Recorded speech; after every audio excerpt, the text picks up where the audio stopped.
تو پھر واضح کر کے بتاؤ مرد کی طرح سامنے اور بولو کہ تم حضرت فاطمہ کو قتل کرنے کیا ہوا مانتے ہو یا طبعی موت ان کا انتقال ہوا یہ مانتے ہو؟ پہلی سوال۔ دوسرا، اگر معاذ اللہ تم مانتے ان کا قتل ہوا تو پھر قاتل کس کو ٹھہراتے اس کا نام؟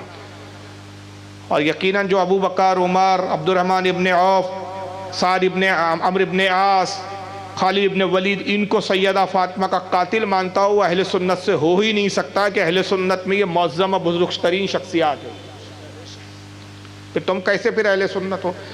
اور اگر تم خواجہ اور غوث کے ماننے والے ہو تو قیامت تک تم کو چیلنج ہوئے کہ خواجہ غریب نواز کی کسی کتاب میں، خواجہ غریب نواز کی کتاب چھوڑو اگر وہ نہیں ہے تمہارے پاس تو سلسلہ چشتیہ کے کسی بھی بزرگ کی کتاب میں دکھا دو کہ حضرت فاطمہ کا قتل ہوا ہے، پھر تم چشتی بھی کیسے ہو؟ در حقیقت تم پشے پش شیعہ رافضی ہو، درگاہوں سے چپک کر اس لیے بیٹھے ہو کہ وہاں تمہارے پاپی پیٹ کا سوال ہے، تمہاری روزی روٹی وابستہ ہے۔ تمہارے ہاں وہ حرام خوروں کیا ہے؟ تقیہ۔ تقیہ کیا ہوتا ہے ان کا پتہ ہے؟ اپنا ایمان چھپاؤ، سنیوں میں جاؤ تو سنی بن جاؤ، پھر شیعوں میں آؤ تو سنی شیعہ بن جاؤ، یہ پوری منافقت والی حرکت ہے۔ دیکھو شاعر پڑھ رہا اور اس پہ یہ نوٹ دے رہے ہیں خدام، دیکھیے ذرا۔ قبر فاطمہ کی کہاں ہے، بیٹی خیر الورا کی رلائی گئی اور بعد نبی وہ ستائی گئی، سات چادر میں ہے جو چھپائی گئی اور 40 قبریں بنائی گئی، سبز گنبد کی جو وارثہ ہے، قبر فاطمہ کی کہاں ہے۔ ان اندھوں کو فاطمہ کی قبر نظر نہیں آ رہی، کیوں؟ شیعوں نے گڑا کہ حضرت فاطمہ کا جب انتقال ہو گیا، یہی ملا باقر مجلسی اور یہ سارے جتنے کتابوں کے حوالے بیان کر چکا ہوں، یہ سب کمبخت لکھتے ہیں کہ پھر حضرت علی نے کئی قبریں بنائی، 40 قبریں بنائی فرضی، ان میں سے ایک قبر میں دفن کر دیا، 39 جو ہے نقلی قبریں تھی، کیوں؟ ان کو ڈر تھا کہ کئی فاطمہ کی قبر سے لاش کو ناش کو نکال کر ان کی بے حرمتی نہ کی جائے۔ یہ صحابہ کا کردار ہے اس طرح کے۔ ارے صحابہ وہ کہ جب ایک بار ابو لہب جیسا بدبخت بھی گڑ گیا، دفن ہو گیا، تو اس کی لاش کی بے حرمتی نہ کی گئی۔ اسلام تو وہ ہے کہ رسول اللہ نے کہا کہ کفار و مشرکین کی لاش کی بھی بے حرمتی نہ کرو جب مر جائے تو۔ یہ نبی کی بیٹی کے ساتھ ان کا یہ تصور تھا معاذ اللہ کہ نعوذ باللہ وہ یہ سوچ رہے تھے کہ صاحب سیدہ کی قبر کو نکال کے ان کی لاش کو ہم معاذ اللہ یہ تک کہتے ہیں کہ وہ ارادہ رکھتے تھے کہ لاش کو نکال کے بے حرمتی کریں گے، ان کی لاش کو بھی جلا دیں گے ہم، مطلب معاذ اللہ۔ تو علی نے ان سے چھپانے کے لیے کیا کیا؟ 40 قبریں بنائی۔ اب جاہل کے بچے کہانیاں سناتے الف لیلہ کی، اب اگر کوئی دشمنی پہ اتار آئے تم 40 کیا ہے 1000 بنا ڈالو، ڈھونڈنے والا تو اس میں ڈھونڈے گا نکل کے، 40 ہونے سے کیا وہ اپنے ارادے سے باز آ جائیں گا؟ مگر یہ مجاور کمبخت، رافضی نما مجاور، سنیوں سے پیسہ ایٹھنے والے، سنیوں کے نذرانوں پہ پلنے والے اور جاہل سنی، ان کو نذرانہ دیتا ہے، اور یہ ایسے ٹھیکیدار بنے بیٹھے ہیں کہ لوگ سمجھتے جب تک یہ بولے گا نہیں خواجہ کلکتہ سے آیا ہے، جیسے اس حرام خور کی سنی جا رہی ہے وہاں پر، تم بولو گے تو غریب نواز سنیں گے نہیں۔ اب جن کے نام کی روٹی کھا رہے ہو ان کا عقیدہ یہ ہے پہلے ثابت تو کر دو، قیامت تک چیلنج یہ بتاؤ غریب نواز نے لکھا 40 قبریں بنائی گئی، فاطمہ ستائی گئی، نبی کے بعد رلائی گئی، اور رو رہے ہو تم، ماتم کر رہے ہو، حرام کھورو، خواجہ کی روٹی کھاتے ہو اور خواجہ کے عقیدے کے خلاف باتیں کرتے ہو۔ اور پھر یہاں تک شیعہ کہتے ہیں کہ ایسا چلو اب مجھے یہ بتائیے، میں انصاف سے آپ سے پوچھ رہا ہوں، باتیں سمجھ میں آ رہی ہے نا؟ میں فن تقریر والے انداز میں نہیں بول رہا ہوں، صرف سمجھانا مقصود ہے میرا بھی۔ حضرت عثمان غنی کی شہادت ہوئی، شہادت کا نتیجہ کیا ہوا؟ عثمان غنی کے قتل کے قصاص کے لیے 2 بڑی جنگیں ہوئی ہیں۔ صحابہ کی ایک جماعت وہ تھی جنہوں نے علی سے بعد میں اس شرط پہ بیعت کی کہ ہم اس شرط پہ آپ سے خلیفہ مانتے ہیں کہ آپ قاتلان عثمان سے بدلہ لیں گے، کیونکہ اسلامی قانون میں موت کی اگر کسی کا قتل ہو جائے اس کا قصاص یعنی اس کا بدلہ لینا واجب ہے۔ اور نتیجہ کیا ہوا؟ جب قاتل حضرت علی کے ہاتھ نہیں آئے، مولا علی کی مجبوری یہ تھی کہ قاتل خود سامنے نہیں آ رہے تھے، ثبوت پختہ تھے نہیں، قاتل کون ہے وہ نامزد نہیں تھے، گواہ موجود نہیں تھے، ایسی صورت میں عثمان غنی امیر المومن عثمان غنی کے قاتلوں کو ڈھونڈنا اتنا آسان نہیں تھا. جب قاتل آنے عثمان مولا علی کے ہتھے نہیں چڑھے، ہاتھوں میں نہیں آئے، یہ صحابہ کرام کا ایک جو طبقہ تھا جس میں حضرت زبیر، حضرت طلحہ رضی اللہ تعالیٰ عنہ، ام المومنین عائشہ صدیقہ، امیر معاویہ رضی اللہ تعالیٰ عنہ، یہ مولا علی سے بدگمان ہو گئے اور انہوں نے اس بنیاد پر حضرت علی سے جنگ کی. 2 جنگیں ہوئی. جانتے آپ کون سی جنگیں ہوئی؟ جنگ جمل اور جنگ صفین. سینکڑوں لوگ شہید ہو گئے. ان صحابہ کا کیا ماننا تھا جو علی کے خلاف لڑنے آئے؟ معاذ اللہ علی سے بغض کی بنیاد پہ نہیں لڑا انہوں نے. حضرت زبیر تو حضور صلی اللہ علیہ وسلم کے پھوپھیزاد بھائی ہے، مولا علی کے بھی پھوپھیزاد بھائی ہے. حضرت طلحہ بھی رسول اللہ کے رشتہ دار ہے. یہ سب رشتہ دار بھی ہے آپس میں. ان کی جنگ اصولوں پر تھی. یہ حضرت زبیر، طلحہ، حضرت عائشہ اور حضرت امیر معاویہ، ان کا یہ ماننا تھا کہ جب امیر المومنین کا قتل ہو گیا، اگر آج امیر المومنین کے قاتلوں کو نہیں پکڑا گیا تو کل کسی بھی مسلمان کا قتل بہت آسان ہو جائے گا. کسی کی خون کی حرمت نہیں ہے. لہذا خلیفہ وہی ہو جو قاتلوں سے بدلہ لے سکے. وہ اتنا مجبور نہ ہو کہ قاتل امیر المومنین سے وقت کے خلیفہ کے قاتلوں کو پکڑ نہ سکے اور ان سے بدلہ نہ لے سکے. تو ایسا شخص جو قاتلوں سے بدلہ لینے میں ناکام ہو، ہم اس کو خلیفہ نہیں مانتے. اس بنیاد پر انہوں نے جنگ کی. خطا اجتہادی تھی ان کی. حق علی کے ساتھ اہل سنت مانتے. اور مولا علی کی مجبوری کیا تھی؟ مجبوری یہ تھی کہ بھائی قاتل پکڑے کیسے جائیں؟ 2 صورت ہے کہ گواہ ہو، گواہ موجود نہیں. یہ کہ قاتل خود اقرار کرے کہ میں نے قتل کیا ہے. کوئی قاتل سامنے آ کے اقرار کرنے کے لیے تیار نہیں. تو کسی کو بھی پکڑ کر قاتل بول کے سزا نہیں دی جا سکتی. مولا علی کا اپنا اجتہاد تھا، اپنے خیالات تھے، اپنے افکار تھے، وہ بالکل برحق تھے. لیکن میں اس پہلو پہ آپ کو لے جانا چاہتا ہوں کہ عثمان غنی کی شہادت کی بنیاد پر جنگ ہو گئی. تاریخ میں ایک کوئی واقعہ دکھاؤ سیدہ فاطمہ کا قتل ہو گیا. حضرت علی نے پوری زندگی سیدہ فاطمہ کے قصاص کا ایک مرتبہ بھی مطالبہ نہیں کیا. کسی ایک قریش کے، کسی خاندان قریش میں سے کوئی کھڑا نہیں ہوا کہ فاطمہ کے قاتلوں کو سزا دی جائے، بلکہ ان کا خلیفہ بنا دیے. اور یہی نہیں، آؤ تمہاری بھی کتابوں میں چیلنج کرتا ہوں، ثابت کرنے کے لیے بیٹھا ہوں.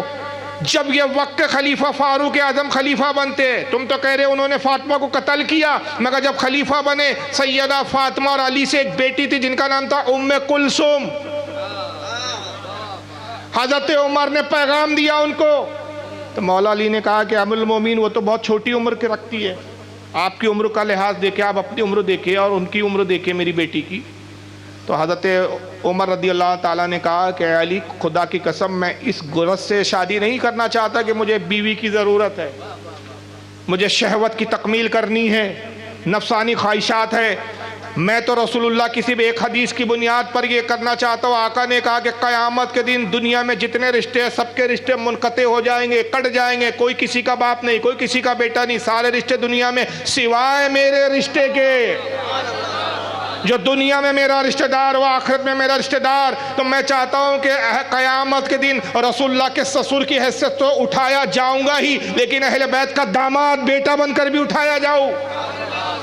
یہ میری نیت ہے. مولا علی نے کہا امیر المومنین آپ کی نیت صالح ہے، میں بخوشی اپنی بیٹی ام کلثوم آپ کے نکاح میں دیتا ہوں. نکاح بھی ہوا اور ان سے ایک بیٹا بھی پیدا ہوا. اپنی بیوی کے قاتل کو کوئی اپنی بیٹی دیتا ہے؟ اور ان جاہلوں سے پوچھو، انگوٹھی باجوں سے، کہ پوری شیعوں کی فقہ کس پر ٹکی ہے پتہ ہے آپ کو؟ ہم کس کی فقہ کو مانتے، کس کی فقہ کو مانتے ہیں؟ امام اعظم ابو حنیفہ. شیعہ مانتے امام جعفر صادق کی فقہ کو، فقہ جعفری کہتے ہیں. سب سے بڑا امام، جتنے مسائل پر یہ عمل کرتے دعویٰ کرتے کہ امام جعفر کے بنائے ہوئے، ان کے بتائے ہوئے. ان سے پوچھو کہ امام جعفر پیدا ہوئے تو ماں بھی تو ہوں گی ان کی کوئی؟ بغیر ماں کے دنیا میں آتا ہے کوئی؟ بولو یار. ان کی ماں کون ہے؟ صرف باپ ہی بتاتے ہو تم کہ امام باقر کے بیٹے ہیں، امام باقر کے بیٹے ہیں. ماں بھی تو بتاؤ، ماں بھی تو بتاؤ. میرے آقا کہتے ہیں اچھے گھرانے میں رشتے کرو کہ اولاد اپنے ماموں اور اپنے ننیال کی مشابہ پیدا ہوتی ہے. سرکار کی حدیث ہے، ننیال پر جاتی ہے اولاد، اس لیے لڑکی چنو تو اچھے گھرانے کی چنو. تو جب امام چن رہے ہوں گے امام باقر اپنے لیے تو کیسا گھرانہ چنا ہوگا؟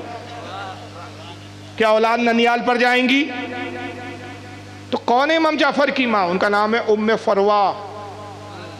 امام جعفر صادق کی ماں کا نام کیا ہے؟ امام باقر کی بیوی، امام زین العابدین کی بہو، علی کی بہو، نام ہے ام فروا۔ ام فروا کے والد کا نام ہے حضرت قاسم، قاسم کے والد کا نام ہے محمد، اور محمد کے والد کا نام ہے ابو بکر۔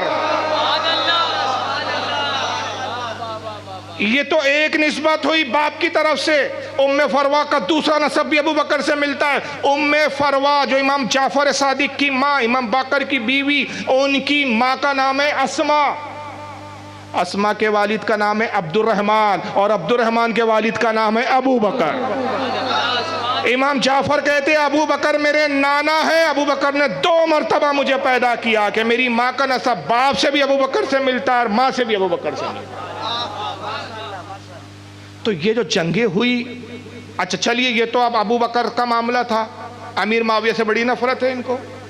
تفصیلات میں وقت نہیں ہے کہ میں صفین کے حالات بیان کروں، تفصیل میں جاؤ کہ بھئی صفین کیوں ہوئی، کیوں ہم اس کے باوجود کہ جنگ ہوئی اس کے باوجود امیر معاویہ کو حق پر مانتے۔ بس ایک چھوٹی سی بات اس کو یاد کر لیجئے، خدا کی قسم، اچھے مولائی کی آپ چوڑی ٹائٹ کر دو۔ عبداللہ کی چوڑی ٹائٹ کر رہے ہیں نا آج کل لوگ، تم ان کی چوڑی ٹائٹ کرو۔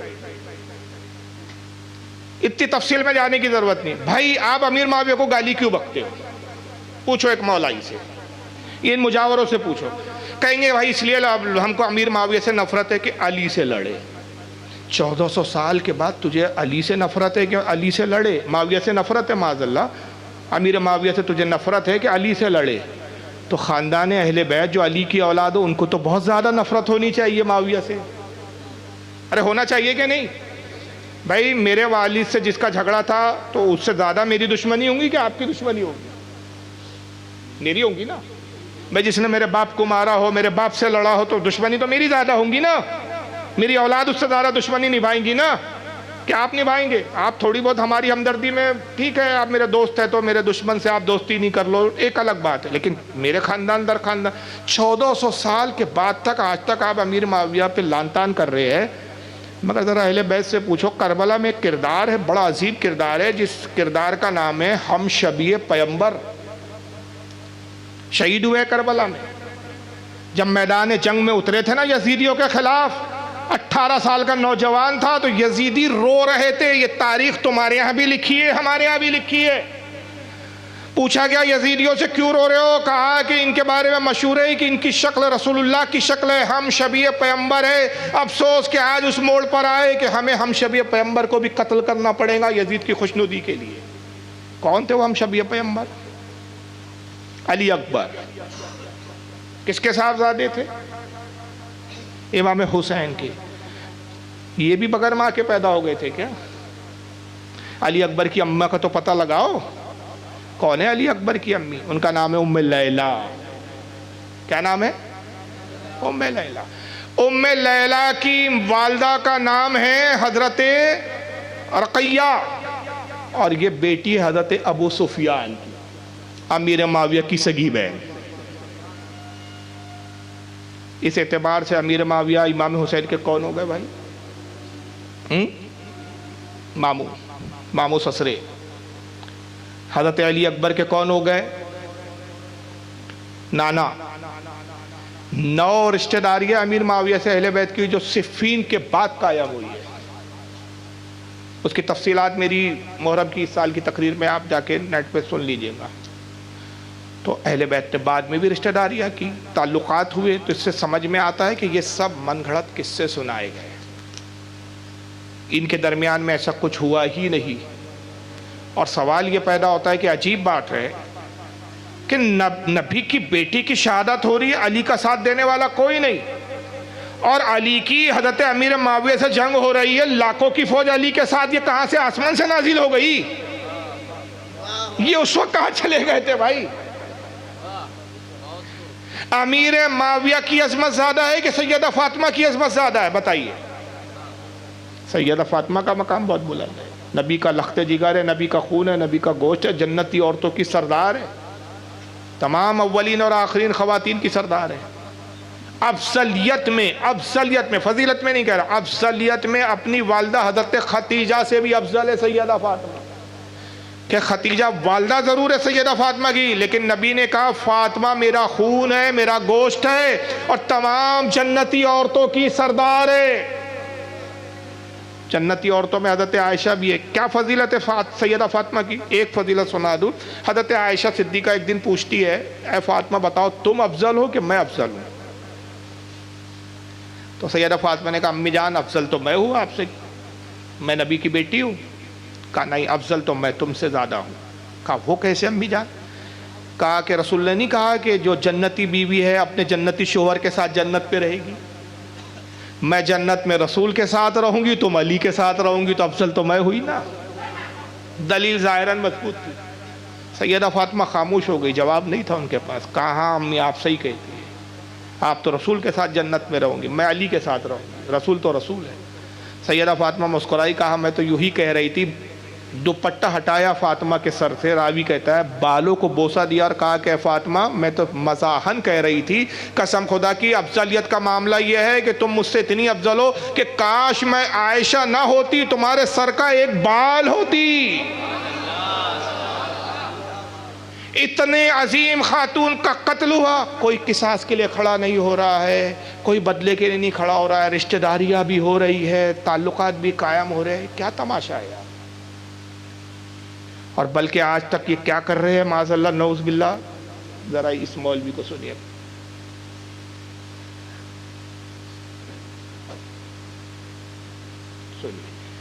یہ تھوڑا پس منظر بتا دوں۔ اتنا عظیم قتل ہو گیا، علی تو مجبور تھے، بدلہ نہیں لے سکے عمر سے، بعد میں رشتہ داریاں بھی کر لی مجبوری میں، بدلہ خدا بھی نہیں لے سکا قاتلان فاطمہ سے۔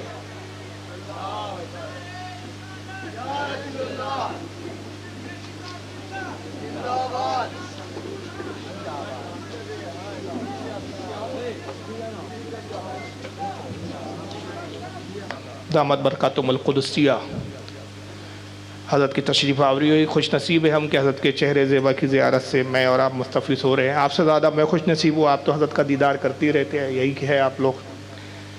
بہت عرصے بعد حضرت کی زیارت کی سعادت پھر دوبارہ میسر آئی۔ اللہ تعالیٰ بار بار حضرت کا جو ہے مطلب حضرت سے ملاقات کا شرف عطا کرتا رہے۔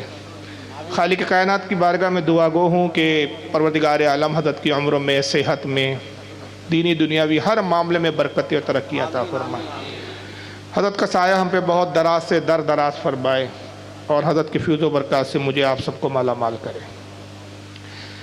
میں عرض کر رہا تھا کہ سیدہ فاطمہ کے بقول ان کے نعوذ باللہ قتل کا بدلہ علی تو نہیں لے سکے، اتنے علی کو کمزور بتا دیا صاحب کہ یعنی اپنی بیوی کے قصاص کا بھی بدلہ لینے علی کھڑے نہیں ہوئے، تقیہ کرتے رہے۔ کسی صحابی نے نہیں کیا، کوئی قریشی قصاص کے لیے کھڑا نہیں ہوا، حتیٰ کہ اللہ بھی بدلہ نہ لے سکا۔ بدلہ کون لیں گے؟ امام مہدی آئیں گے۔ 1400 سال تو گزر گئے، ابھی تک امام مہدی، ان کے مہدی، ہمارے امام مہدی، یاد رکھیے اہل سنت کا عقیدہ ہے کہ امام مہدی پیدا ہوں گے۔ ان کے امام مہدی غائب ہے، غار میں چھپے ہوئے ہیں، غار سے نکل کر آئیں گے۔ جو ابھی ڈر کے چھپے ہوئے اس وقت کیا آئیں گے؟ ہمارے امام مہدی آئیں گے تو دنیا سے نہیں ڈریں گے، پوری دنیا پہ حکومت کریں گے۔ ان کا کوئی اور مہدی ہے جو ایک بادشاہ سے ڈر کر فرار ہوا اور غار میں چھپ گیا۔ اس دور میں ایک ظالم بادشاہ تھا، اس سے ڈر کر جان بچا کے فرار ہو کے غار میں گئے۔ جو ایک بادشاہ سے ڈر گیا، قیامت میں پوری دنیا میں ظلم ہوگا، ان کا کیا مقابلہ کریں گا وہ مہدی؟ یہ ان کا مہدی، وہ آئیں گے۔ تو بقول ان کے یہ یعقوب کلینی اور کیا نام ہے ان کے سراب جتنے ہیں، باقر مجلسی، فلار فلا، کیا کیا نام لوں میں، کمی، نام بھی تو عجیب عجیب ہے ان کے، کمی، کلینی، ایک ہے شیخ صدوق، نقطہ بڑھا دو تو صندوق ہو جاتے ہو، شیخ صدوق، ان کے علماء کے نام ہے بھائی۔ یہ تمام لکھتے ہیں کہ جب امام مہدی آئیں گے تو سب سے پہلا کام کیا کریں گے آپ کو پتہ ہے؟ معاذ اللہ سب سے پہلا کہ اپنی دادی سیدہ فاطمہ کی قبر پر آئیں گے اور آواز لگائیں گے۔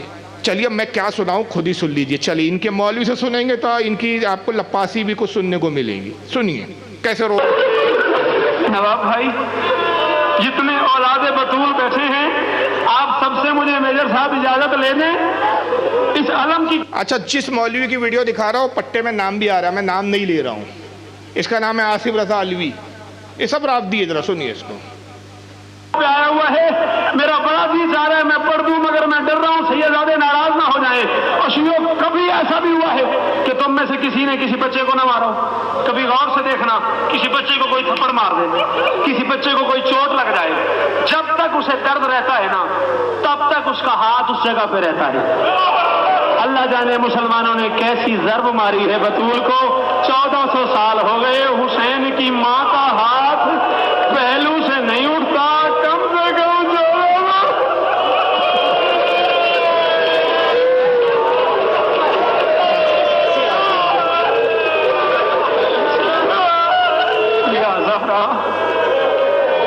یا زہرا دعائیں ضرور مانگیے گا، میرے لیے بھی دعا کیجیے. اللہ جانے کیسی چوٹ لگی ہے حسین کی ماں کو. ایک جملہ اور پڑھنے دو مجھے، بس تھوڑے سے مسائل.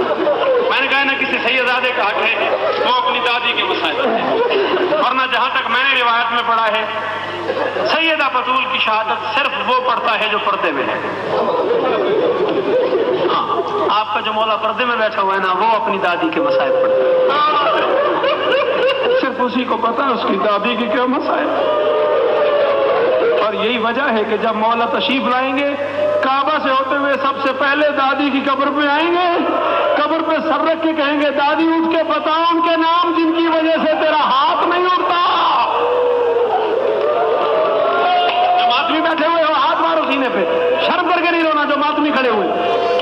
تو سب سے پہلے دادی کی قبر پہ آئیں گے اور کہیں گے دادی ان کے نام بتاؤ کہ ایسی ضرب ماری کہ جس کی وجہ سے پہلو سے 1400 سال کے بعد، حالانکہ اور سال گزریں گے، وہ ابھی کے حساب سے بول رہا ہے کہ ابھی جا جائیں گے، 1400 سال سے پہلو سے ہاتھ نہیں اٹھتا. ایسی ضرب لگائی، یعنی وہ ایسا کیلا گھسا ہے، وہ مطلب وہ جو دروازہ گرا تھا کہ وہ 14 سال سے ہاتھ رکھے ہوئے ہیں وہاں.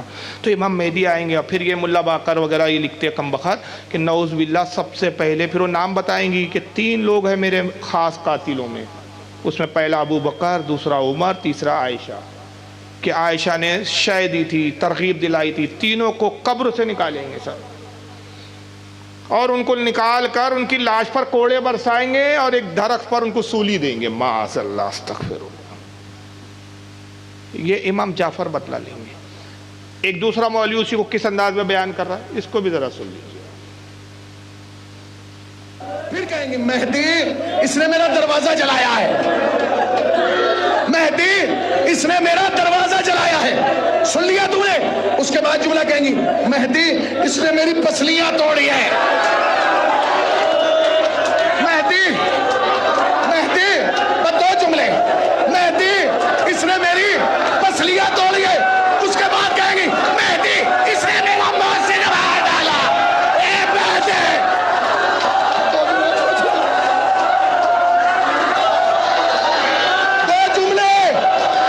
دو جملے جسے ماتم کرنا ہے سنو.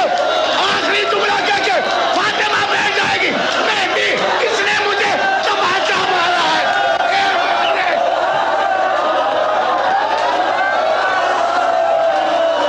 یہ امام مہدی کو داستان سنائیں گی فاطمہ. مہدی انہوں نے میری پسلیاں توڑی ہے، مہدی انہوں نے میرا محسن مار ڈالا، مہدی یہ ہوا یہ ہوا یہ ہوا. ایک سوال کرو یار، میں ابھی یہاں ڈکر رہا ہوں، ڈنکے کی چوٹ پر بات کر رہا ہوں، چیلنج کر رہا ہوں. آپ مجھے بزدل سمجھ رہے ہو کہ بہادر سمجھ رہے ہو؟ بہادر سمجھ رہے نا. اور پھر کل میرے ساتھ آپ میرے بارے میں سنیں کہ فاروق رضوی کی بیوی کو کوئی پیٹ رہا تھا، مار رہا تھا. فاروق رضوی تختم دیدم دم نہ کشیدم دیکھ رہے تھے صاحب. آپ کہیں گے واہ مولوی صاحب اسٹیج پہ تو بڑے بڑے دعوے کرتے ہو، بڑے بہادری، بڑے ڈینگے مارتے ہو، اپنی بیوی کی حفاظت نہیں کر سکے. تو در حقیقت یہ سنا کر، یہ بتا کر میری بیوی کی توہین نہیں ہو رہی ہے. سب سے بڑی توہین میری ہے کہ میں اپنی بیوی کی حفاظت کیوں نہیں کر سکتا. تم علی پر تبرہ کر رہے ہو، معاذاللہ تم علی سے دشمنی نبھا رہے ہو. تم یہودی النسل ہو کہ تم علی سے دشمنی نبھا رہے ہو کہ سیدہ فاطمہ کے قتل کی کہانی گڑھ کے تم نے یہ بتایا کہ جس علی کے بارے میں تم کہتے ہو کہ وہ اتنے بہادر کہ وہ فاتح خیبر ہے، فاتح غزوہ حنین ہے، فاتح بدر و احد ہے، فاتح وہ تمام جنگوں کے فاتح ہیں، وہ در حقیقت فاتح نہیں ہے. وہ اتنے بزدل ہے کہ سامنے نگاہوں کے بیوی ماری جاتی رہی، علی کچھ نہ کر سکا.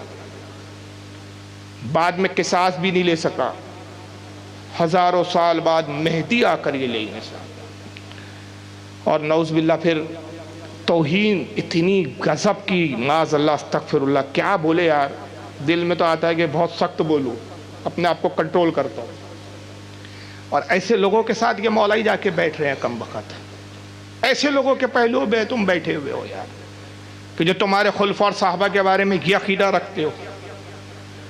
پھر کہتے ہیں کہ جہنم میں سب سے زیادہ شدید عذاب ہوں گا تو ابو بکر اور عمر پر ہوں گا۔ آئیے ذرا ان کا ایک مولوی خبیث کیا کہتا ہے ذرا سن لیجیے، اور یہ سب کتابوں میں لکھا ہے، میں کتابوں کے اسکین دکھاؤں گا تو آپ کو تھوڑا سا بوریت ہوگی، اس لیے میں بولتا ہوا مولوی دکھا رہا ہوں، ورنہ ساری کتابیں میرے پاس ٹیبل پہ رکھی ہوئی ہے، میں ایک ایک بات ان کی کتابوں سے، ان کے ملاؤں کی، اور سب ہزار 1200 اور 1100 سال پرانے ملاؤں نے ان کے گڑھ کے لکھی ہے، وہ بتا سکتا ہوں۔ آئیے ذرا دیکھیے۔ امیر المومنین نے کہا کہ سلیم بن قیس ہلالی جب خدا کے دشمن ابلیس کو، عزازیل کو یوم محشر میں لایا جائے گا، قیامت کے دن لایا جائے گا، تو وہ آگ کی ایک زنجیر میں ہوگا، وہ آگ کی ایک زنجیر میں ہوگا، لیکن جب خلافت کے غاصب فاطمہ کے قاتل کو لایا جائے گا، وہ آگ کی 2 زنجیروں میں ہوگا۔ کون؟ سمجھ رہے نا؟ کہ جب اسے لایا جائے گا، کتاب سلیم بن قیس ہلالی، کہ جب فاطمہ کے قاتل کو، خلافت کے غاصب کو یوم محشر میں لایا جائے گا تو وہ آگ کی 2 زنجیروں میں ہوگا۔ جب فاطمہ کے قاتل کو لایا جائے گا، خلافت کے غاصب کو، تو وہ آگ کی 2 زنجیروں میں ہوں گے۔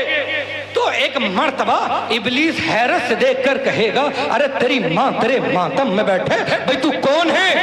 میں نے پوری مخلوق خدا کو بہکایا، میں آگ کی ایک زنجیر میں ہوں، بھئی تو کون ہے؟ تو نے کیا کیا کہ مجھ سے زیادہ عذاب تو آگ کی 2 زنجیروں میں ہے؟ اس وقت وہ اقرار کرے گا کہ میں خلافت کا غاصب ہوں، فاطمہ کا قاتل ہوں۔ حوالہ کس کا دیا وہ ایک بہت تحقیقی اور علمی گفتگو ہے، یہاں میں کروں گا تو آپ کو بوجھل ہوں گی، وہ اس لیول کا مجمع ہو تو میں کرتا ہوں۔ اس نے حوالہ دیا سلیم بن قیس الہلالی، اس کے بارے میں یہ بس ضمناً تھوڑا سا کہتا ہوں تاکہ کیمرہ ہے تو بات ریکارڈ ہو جائے۔ اس کے حوالے سے روایت بیان کی، یہ ساری جو داستان گڑی ہے حضرت سیدہ فاطمہ کے قتل کی، اس کا راوی یہ سب سے بڑا قذاب سلیم بن قیس بن الہلالی ہے، جو علی کے اصحاب میں بتایا جاتا ہے، اور یہ واقعہ اس طرح بیان کرتا ہے گویا یہ اس وقت موجود تھا۔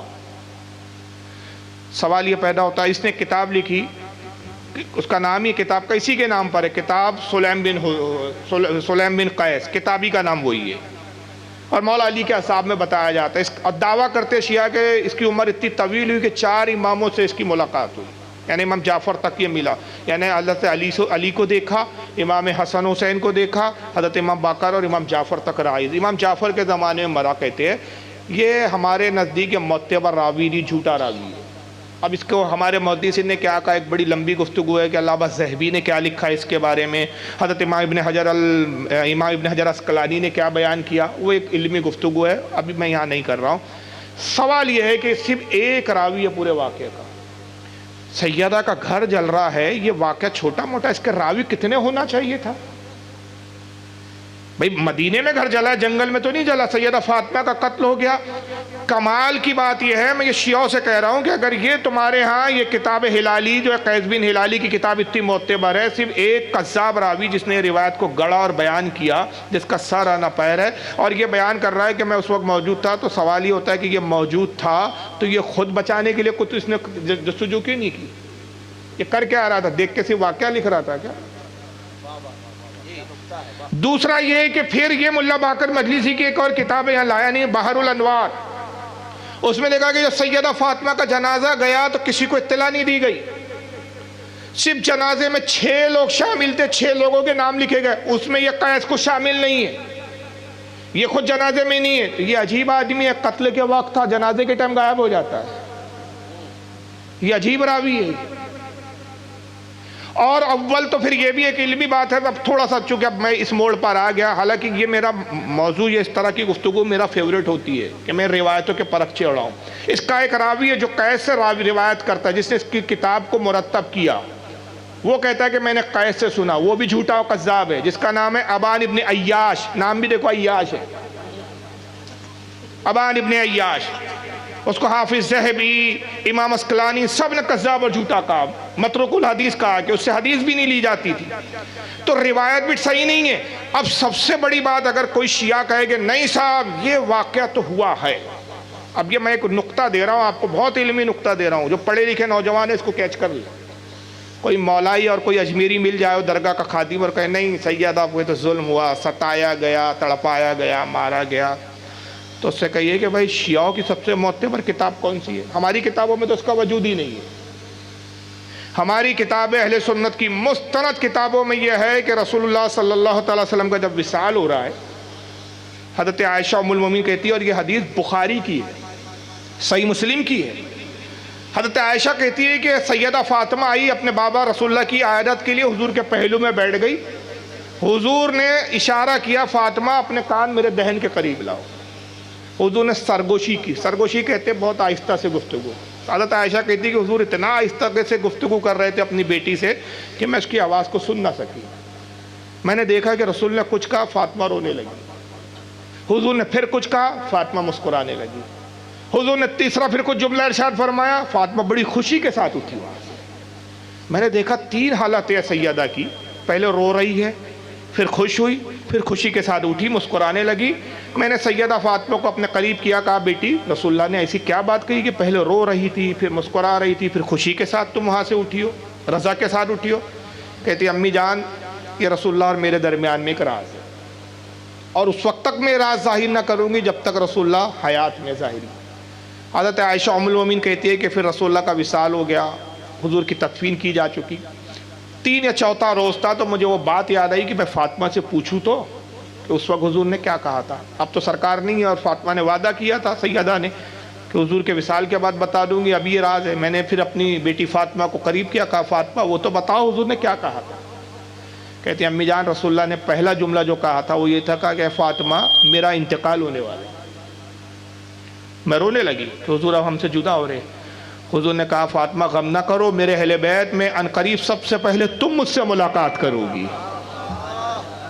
حضور نے تو بتا دیا تھا فاطمہ تمہارا انتقال ہو، تم میرے بعد میرے غم میں اتنی مشغول ہو جاؤں گی کہ تم زیادہ حیات لمبی تمہاری نہیں ہو پائیں گی، سب سے پہلے میرے اہل بیت میں تمہارا ہی وصال ہوں گا، تم ہی سب سے پہلے مجھ سے ملاقات کروں گی۔ تو میں اس پہ خوش ہو گئی کہ میں رسول اللہ سے سب سے پہلے ملاقات کرنے والی بھی ہوں۔ اور تیسری بار جو حضور نے کہا جس میں راضی اور خوشی کے ساتھ اٹھی، حضور نے کہا کہ فاطمہ الا ترضینا ان سید النساء هذه الامہ، اے فاطمہ کیا تو اس پر راضی نہیں کہ اللہ نے تمام جنتی عورتوں کا تجھے سردار بنا دیا ہے؟ اے فاطمہ، اور اس میں جملے سنیں، الا ترضینا، کیا تم راضی ہو یا نہیں؟ یہ نہیں کہا حضور نے فاطمہ مبارک ہو تم جنتی عورتوں کی سردار بنا دی گئی ہے، فاطمہ خوشخبری ہے تمہارے لیے تم جنتی عورتوں کی سردار بنا، نہیں، تم راضی ہو یا نہیں؟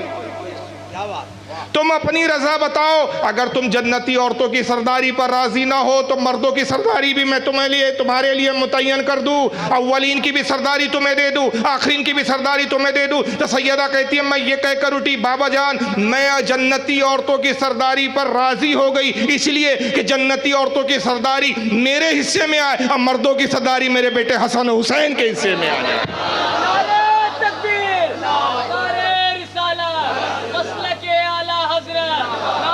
تو یہ تو طے تھا۔ حضور کے وصال کے صرف 6 مہینے بعد تک حیات رہی، اور پورے دن روزانہ حضور کے غم میں روتی رہی، شدید بیمار ہوئی، بیماری سے آپ کا انتقال ہوا۔ یہ مستند روایتیں بتائی جاتی ہے، مگر ان کیا کیا ہے، نہیں صاحب گھر جلایا گیا، مارا گیا، تکلیف دی گئی، یہ ہوا وہ ہوا یہ ہوا، پھر وہ امام مہدی بدلہ لیں گے، پھر یہ جہنم میں جائیں گے اور شیطان سے زیادہ عذاب ہوں گا، اور یہ ہوں گا وہ ہوں گا۔ یہ ساری فرضی داستانیں گھڑ گھڑ کے لائی گئی نعوذ باللہ من ذالک، اور اس طرح کی بکواسات کی جا رہی ہے۔ ہمیں ان چیزوں پہ یقین تو چھوڑیے، ان چیزوں پر ہمیں لعنت بھیجنے کا حق بنتا ہے۔ ان بزرگوں میں ان صحابہ میں کتنی محبت تھی، میں صرف ایک روایت سنا رہا ہوں کہ ان کا رسول سے انتقال کے بعد بھی کیسا تعلق تھا، کیسی محبت تھی، اس پہ تو گھنٹوں بول سکتا ہوں میں۔ حضرت امام محب الدین تبری رحمۃ اللہ تعالیٰ علیہ الریاض النظر ان کی مشہور کتاب ہے، 2 جلدوں میں آتی ہے، اس میں ایک بیان کرتے ہیں کہ دور فاروق اعظم کا دور ہے۔ مولا علی اس حدیث کے خود راوی فرماتے ہیں کہ میں ایک مرتبہ سو رہا تھا کہ میں نے نیند میں خواب دیکھا۔ خواب یہ دیکھا کہ میں مسجد نبوی میں ہوں، نماز پڑھنے کے لیے حاضر ہوا، رسول اللہ مصلی امامت پر امامت فرما رہے، حضور کی اقتداء میں میں نے نماز پڑھی۔ سرکار نے نماز پڑھائی اور پھر مسجد کے ایک ستون سے آ کر آپ بیٹھ گئے۔ صحابہ نے آپ کو گھیر لیا، گویا شمع ہے درمیان میں، چاروں طرف پروانے، اس مثل آپ کو گھیر لیا۔ تبھی ایک لڑکی، ایک کم سن بچی ایک طبق لے کر آئی جو کھجوروں سے بھرا ہوا تھا۔ عرض کیا یا رسول اللہ میری والدہ نے بطور تحفہ آپ کی طرف بھیجا ہے۔ حضور نے قبول کیا، اس کی والدہ کو دعا کی، اور پھر حضور نے صحابہ سے کہا کہ قریب قریب آؤ کہ میں تمہیں سب کو ایک ایک کھجور دوں۔ حضور ہر کسی کو ایک ایک کھجور عطا فرماتے۔ مولا علی کہتے جب میری باری آئی تو حضور نے مجھے ایک کھجور دی، قسم خدا کی ایسی لذیذ کھجور میں نے زندگی میں نہیں کھائی تھی۔ یہ واقعہ خواب کا ہے، یہ یاد رکھیں۔ تو مجھے کھجور بڑی بھلی معلوم ہوئی، بڑی مزیدار معلوم ہوئی، تو میں نے عرض کیا یا رسول اللہ مجھے ایک اور عطا کی جائے۔ حضور نے کہا علی تمہیں کھجور پسند ہے؟ یا رسول اللہ ہاں۔ حضور نے اپنے دستے مبارک سے ایک اور کھجور میرے منہ میں رکھی۔ کہتے ہیں کہ تبھی میری نیند کھل گئی، اور قسم خدا کی اس وقت فجر کی اذان ہو رہی تھی اور میرے منہ میں کھجور کا مزہ باقی تھا۔ جو خواب میں دیکھا تھا وہ گویا حقیقت تھی۔ کہتے ہیں میں بیدار ہوا، اٹھا، پھر مسجد نبوی گیا۔ روایت پہ توجہ کریں، مسجد نبوی گیا، دور فاروق اعظم کا تھا، یہ تو خواب دیکھا تھا۔ مصلی امامت پر حضرت عمر تھے، پتہ چلا رسول حضرت عمر کے پیچھے حضرت علی تازندگی نماز بھی پڑھتے تھے۔ بیوی کے قاتلوں کے پیچھے نماز نہیں پڑھی جاتی جناب۔ کہتے ہیں کہ میں پیچھے آ کے سب پہ شامل ہو گیا۔ عمر نے نماز ختم کی، امیر المومن فاروق اعظم نماز سے فارغ ہوئے، اور قسم خدا کی اسی ستون کے پاس آ کر بیٹھ گئے جس میں نے خواب میں دیکھا تھا کہ جس ستون پہ رسول بیٹھے تھے۔ اصحاب نے عمر کو ویسے ہی گھیر کے بیٹھ گئے، ویسے ہی گھیر لیا جیسے رسول کو خواب میں نے دیکھا تھا، صحابہ گھیرے ہوئے۔ کہتے ہیں عجیب اتفاق کہ ابھی بس بیٹھے تھے کہ ایک بچی آئی، وہ بھی کھجوروں کا طبق لے کر آئی۔ حضرت عمر کے قریب آئی، کہا کہ امیر المومنین میری والدہ نے بھیجا ہے آپ کے لیے۔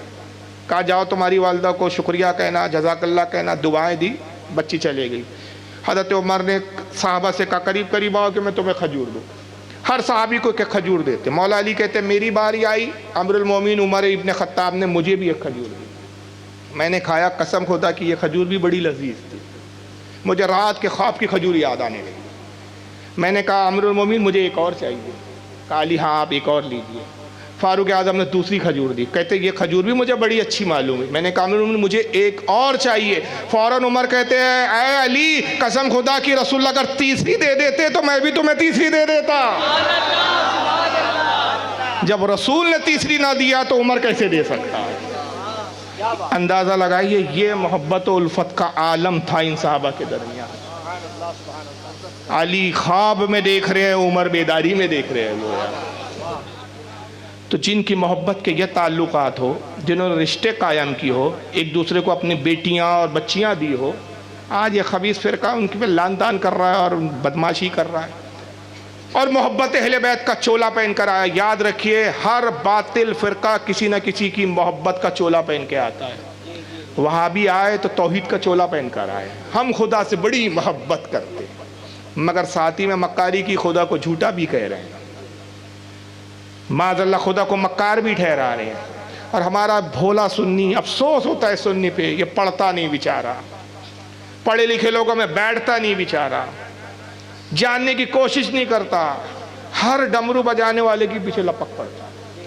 ابھی ایک مناظرہ ہوا آپ کا کلکتہ کا ہے، وہ میں اس کا نام بھی نہیں لینا چاہتا، بول اس لیے رہا ہوں کہ مجھ سے بار بار مطالبہ اور اس پر آپ کا کوئی تبصرہ نہیں آیا۔ میں نے کہا یار مجھے حیرانی ہوتی ہے ان سنیوں